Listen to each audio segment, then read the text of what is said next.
Welcome to today's Explainer. Today, we're looking into a deeply sobering case out of New Delhi.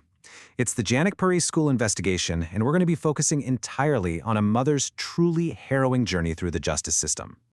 You know, when we talk about legal proceedings, it is so incredibly easy to get completely lost in all the clinical terminology, right? The dockets, the filings, the jurisdictional debates. But behind every single one of those case files is a very real, very human reality. To grasp the gravity of this situation, we really have to start at the inciting incident. Just imagine this scenario for a second. You've just secured your child's admission into a new private school in Janakpuri. It's supposed to be this huge milestone, a place of growth and safety. But literally just shortly after this admission, a mother's absolute worst fear became a reality. She discovered that her 3-year-old daughter had been assaulted. At just 3 years old, a child is entirely dependent on the adults around them, especially in a school setting. So the emotional stakes here are unimaginably high. This isn't just some breach of school policy. It is a fundamental, devastating shattering of trust between a parent and the institution they relied on to protect their kid. Okay, let's dive into this specific number right here. 57. That's the age of the accused caretaker at the school. When we look at that number right alongside the age of the victim, a 3-year-old toddler, the sheer stark vulnerability of the child becomes the unavoidable central fact of this whole case. You have an adult, someone deeply embedded in the daily, routine operations of the school, occupying a position of presumed authority, who is now accused of violating a child who barely even has the vocabulary to articulate what happened. Grasping this extreme power dynamic is absolutely crucial for everything we're about to discuss, because it perfectly sets the stage for why this mother felt such an overwhelming, fierce need to act instantly. So the pacing of these initial events is absolutely critical. Everything happens lightning fast. We start with day 1, the school admission. Just days later, the assault comes to light. And how did that happen? The 3-year-old actually identified the accused. Now, the moment the mother heard her child and recognized the horror of the situation, she didn't just wait around. Literally within hours, she took immediate agency and filed a formal complaint with the authorities. That swift action triggered the legal mechanism, leading to the rapid arrest of the 57-year-old caretaker, who was then sent straight into judicial custody. Looking at this timeline, you see a mother doing absolutely everything right. She listened to her child, identified the threat, and immediately engaged the systems designed to protect the public. But, as we're going to see, initiating that process was really just the very first hurdle. Because once that complaint was filed, the mother's experience took a seriously dark turn. She ended up making some incredibly severe allegations against the very people tasked with helping her, the police. She's pointing to 2 very specific, massive systemic failures here. First up, institutional inaction. She claims the authorities just weren't moving with the kind of urgency or diligence that a crime of this magnitude against a toddler demands. And second, and this is honestly even more alarming, she alleges active intimidation. She felt that instead of being supported as the mother of a victim, she was actually being pressured and dismissed by law enforcement. These are heavy, heavy claims. When a parent feels that the police aren't just failing to act, but are actively pushing back against their pursuit of justice, it profoundly compounds the trauma of the initial crime. Now, what we have here is an absolute clash of narratives at the very heart of this case.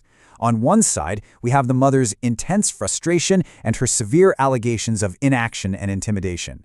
On the flip side, we have the official police stance. The authorities firmly and completely deny her claims. They state, unequivocally, that their response was not only prompt but highly professional. Listen, our job today isn't to pick a side, but we really need to show you exactly where this immense friction lies.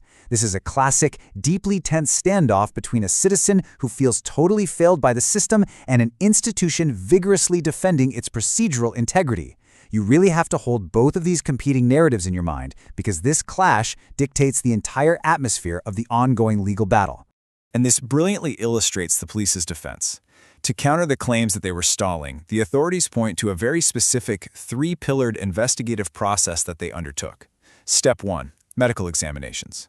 They secured immediate clinical evidence of the assault. Step 2. CCTV footage review. They scoured the school's digital footprint for corroborating proof of the caretaker's movements. And Step 3. Gathering witness statements to build a clear narrative of the events.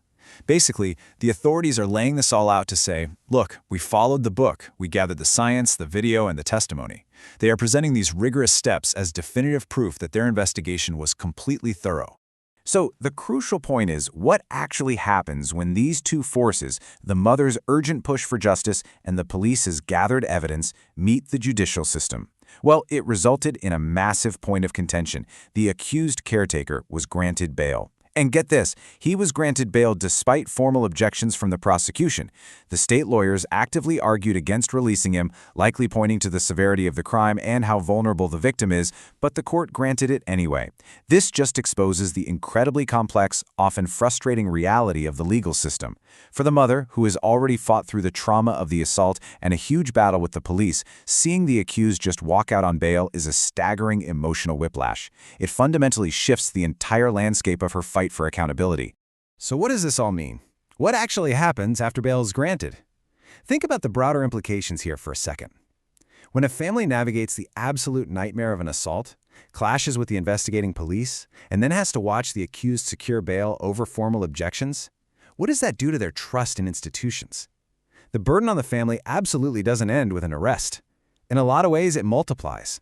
They now have to navigate a reality where the accused is out in the world while they wait for the painfully slow wheels of the trial process to turn. It really forces us to ask how well our legal frameworks actually support victims' families during this incredibly vulnerable waiting period, and how they're supposed to maintain the stamina to keep fighting for justice. As we wrap up this explainer, we're left with the current reality. Legal steps are still very much ongoing. The story definitely didn't end at that bail hearing. The prosecution is going to keep building its case using that medical data, the CCTV, and the witness statements, while the mother continues to navigate a system that she fundamentally distrusts. That clash between her lived experience and the institution's official record is still totally unresolved, which leaves us with a really provocative thought to end on. If the very process of seeking justice inflicts its own kind of trauma and exhaustion on a family, how do we even begin to evaluate the true cost of accountability? Thank you so much for joining me to unpack this investigation. Keep asking these hard questions, and we'll see you next time.